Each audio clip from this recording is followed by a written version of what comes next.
Inyo ang Panginoon.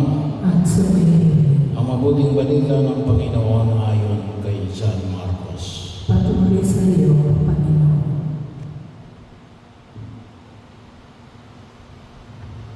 Noong panahon yan muling pumunta si Jesus sa baybayin ng lawa ng Galilea. Sinundan siya ng napakaraming tao at sila'y tinuruan niya. Nagpatuloy siya ng paglakad at nakita niya si Levi na anak ni Alfeo. Nakaupo sa paningilan ng buwis. Sinabi sa kanya ni Jesus, "Sumunod ka sa akin."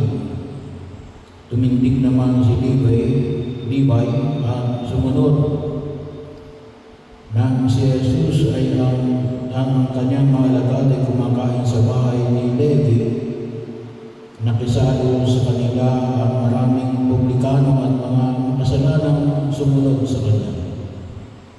Nakita ito ng ilang eskribang kabilang sa pangkat ng mga Pariseo at tinanong nila ang kanyang mga alagad, bakit siya sumasalo sa mga publikano at mga makasalanan?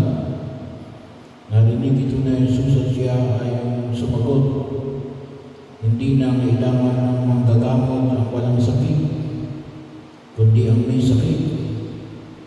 Naparito ako upang